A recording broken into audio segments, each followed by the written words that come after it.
Well, people, Formula One is finally back after the summer break, and we were all looking forward to the Belgian Grand Prix, especially once we found out there was going to be some rain, because that always makes for an exciting race. Right?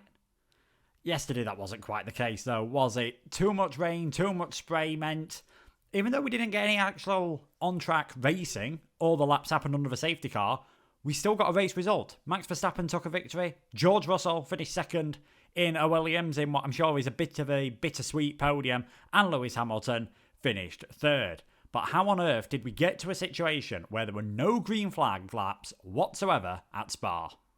If we want to talk about where it really all started to go wrong in yesterday's Belgian Grand Prix, we've actually got to jump before the start of the race.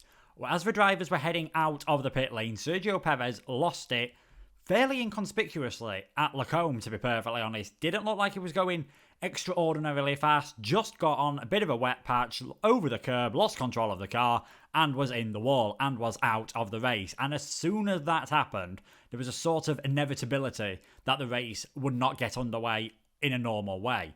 We then heard the news that there was going to be a safety car start, and as we got closer to 3 PM local time in Belgium, it was announced that the race was going to be delayed by 10 minutes.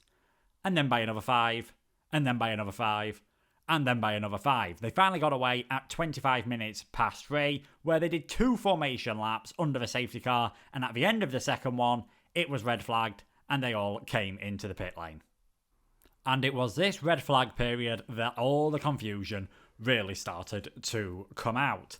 So we'd had 2 laps under the safety car. Now, normally when they start a race under the safety car, they never used to bother with a formation lap. As soon as they got underway, that was it, the race was started. So that meant we'd had the first 2 laps of the race, right? So there'd be 42 laps remaining. Well, not quite. This time they decided that it just counted as 2 formation laps. Now, normally when there is an extra formation lap because of an aborted start, the first one doesn't make an effect on what the race distance is, so would have been 44 laps, but the extra one knocks one off, so that makes 43 laps. No. Every delayed start had taken a lap off as well, so we actually had 39 laps remaining in the Belgian Grand Prix. Does that mean we'd actually had a 5-lap race? No. Apparently the race hadn't started. Except it had started because the 3-hour countdown had started at 3 PM Belgian time, so we were quickly running out of time to get this race underway. It had to be finished by 6 PM local time. But why on earth does Formula One have a 3-hour timer anyway to get its races finished? The origins of this 3-hour time limit can be traced back to the longest race in Formula One history, just over 10 years ago at the 2011 Canadian Grand Prix, won by Jenson Button on the final lap in just over 4 hours. And this played quite a bit of havoc with the TV scheduling, especially over in Europe. It was 10 PM by the time the race finished in Britain, so 11 PM in the majority of Western Europe, and that is really the main market for Formula One. And this did annoy the broadcasters that they had to change around their programmes. F1 came up with a solution to this. There would now be a 4-hour window that you'd have to get all the races finished in. It does give more certainty to the fans watching at the track, as well as those watching at home, and means schedules won't get messed up as much. At the start of this year, however, that was made a lot more restrictive. There is now a 3-hour window that you have to get the races finished in. And it's not improbable to see that this situation could pop up quite a lot if there are major crashes, bad weather conditions, as we saw yesterday. This could happen again. This 3-hour window that we need to get the races finished by might mean we see a lot less races going to the 100% distance. And I'm not a fan of this rule whatsoever. It is only there to rob fans of seeing more racing. Formula One is normally the last thing on track on a Sunday. So just let it carry on until it's ended. Let it carry on as long as the conditions are safe to do so. As long as you've got daylight in a day race, and obviously if it's a night race, you've got the floodlights there, so we can just carry on. Yes, that might be a bit awkward for, as we've said, television. It might be a bit awkward for the teams, but you do have that normal 2-hour window that on-track action has to take place with. And this rule, as we've seen, they can just ignore it. Yesterday, 2 hours after the clock had started, they decided they're going to use the force majeure excuse and just pause the timer, so we were going to get 1 hour of on-track action. But if you're going to pause it, why not do it earlier?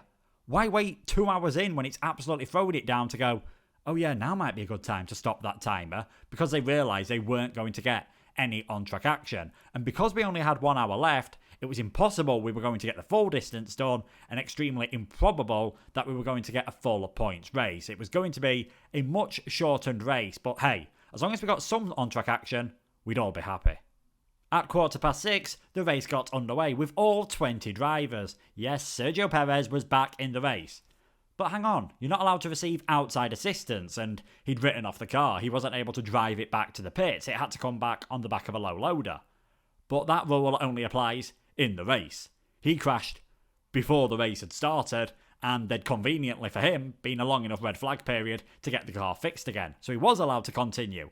The only caveat to this is, because he didn't have the wheels on the car in time when the race started, officially at about 3 o'clock, 25 past 3, who knows when that race actually started, he'd have to start from the pit lane. But everyone else was starting from the pit lane anyway, so all he really lost was his grid position and got sent to the back of the grid. 2 and a bit laps were done under the safety car, and the red flag comes out again. Unsurprisingly, it was still too wet. The rain had been hammering down throughout the entire red flag period. There'd been a few attempts to clear some of the water. A Mercedes truck had been out there. It seems like every single car in Formula 1 that ever leads is a Mercedes at some point. And the medical car had been out there to do a few laps as well. Now, I get what they're trying to do. With the medical car, they're trying to see where the water is really bad, but funnily enough, a powerful Mercedes estate car is absolutely nothing compared to a Formula 1 car. The spray it's kicking up is completely different. A road car is not really going to aquaplane in conditions like that. It would need to be much, much, much worse weather to cause any aquaplaning, so they're not really going to gain a lot from the track conditions. Hearing all the F1 drivers that were behind Verstappen, they were complaining about the spray. Verstappen was saying, yeah, it's fine. He did under the first start think they were fine to go to green flag racing. Under the second one, he was a bit more cautious, and even he admitted it was worse than earlier. But why did they bother to send everyone out again if they knew they were just going to red flag it? And this is what annoyed me the most about yesterday's Belgian Grand Prix. They sent them out, in my opinion, with absolutely no intention of getting underway again. It was clear the track was just as bad, if not worse than earlier, but because they got their magical 2 laps done, you can declare a result. They could declare that they'd had the 2021 Belgian Grand Prix, they'd got a result, Verstappen was the victor. 12.5 points for 2 laps of action. Who said 3 points for the sprint race was a bit generous, eh? It's just, it stinks of trying to con the fans ever so slightly. It probably means they've fulfilled their contracts with the broadcasters. Look, we did an F1 race, we're not going to refund you. The contracts with the race organisers, we had a race underway, we're not going to refund you the race hosting fee. And maybe even the fans as well. They could use the argument with the fans. Well, you saw some F3 action, you saw some Porsche Super Cup action, you saw half a Formula 1 race, so we're not going to give you a full refund. It just doesn't sit right with me. Hopefully I'm wrong with that. We'll have to wait and see, but yeah, not the finest hour for Formula 1. Let's go through some of the alternatives then that the FIA could have possibly done yesterday to try and get the Belgian Grand Prix to go underway. Now, to be perfectly clear, I think as soon as the decision was made that this race was getting delayed from the 3 p.m. start, that pretty much sealed their fate. There was no chance the race was happening after that, with the weather radar, with the time limits and everything. With it getting dark about 5 hours after the original race time, it was always going to be a struggle to get any meaningful race in that time. One possible alternative that I know was being mooted by a few people was to have the race on the Monday, but there are some pretty obvious flaws with that. Number one, scheduling.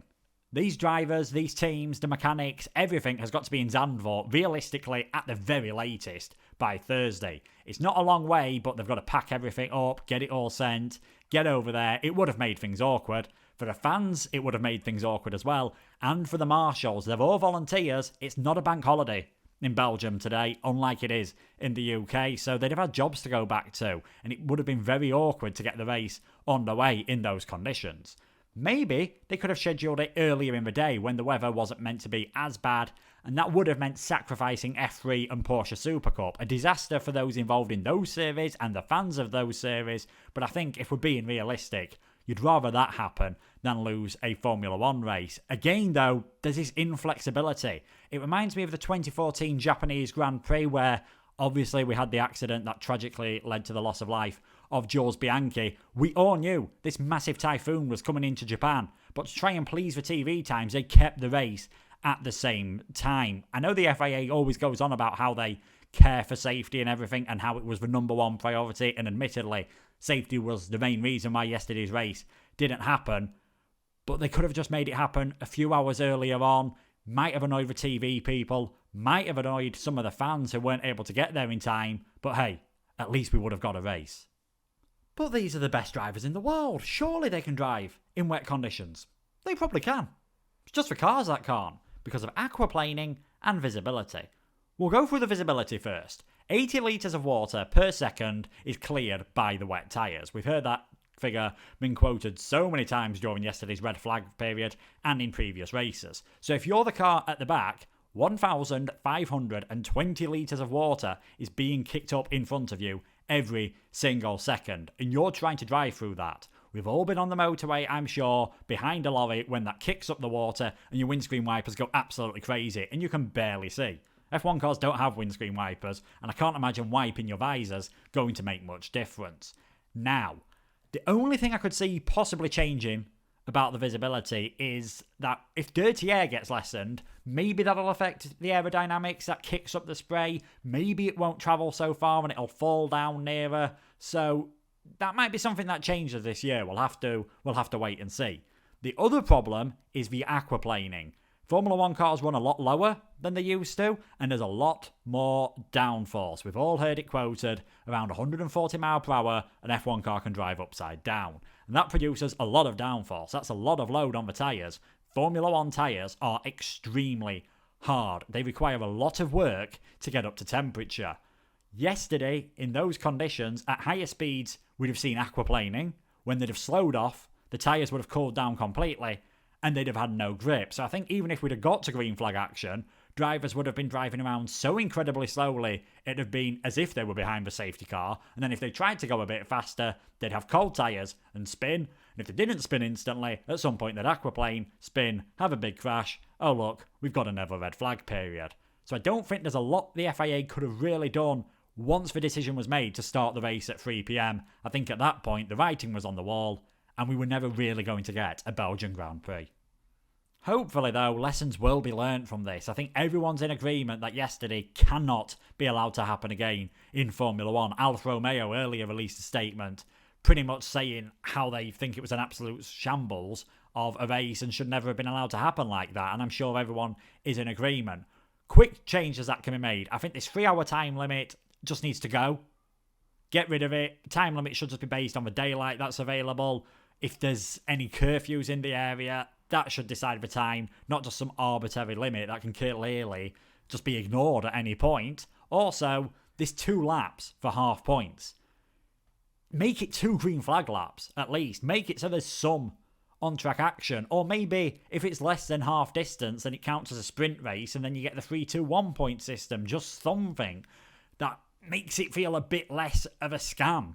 12.5 points you should not get for winning a race by just avoiding spinning under the safety car for 4 laps. And I'm sure Max Verstappen will agree that he doesn't want to win a race that way. I'm sure George Russell, even though he looked delighted, I'm sure he'll agree that he didn't want to get his first podium in that way. But it is what it is. Hopefully, we will get some changes, and hopefully, in the future, we will never have a situation like this again. Well, that's it then for this video on a race that we'll never forget as much as we would like to. Leave a like and subscribe if you've enjoyed it. Leave comments down below. You'll find my socials in the description as well. What would you have done if you were in charge of the FIA yesterday? What would you have done if you were Michael Masi? And what do you think Formula 1 can do in the future to avoid the 2021 Belgian Grand Prix ever being repeated? Thank you so much for watching, and goodbye.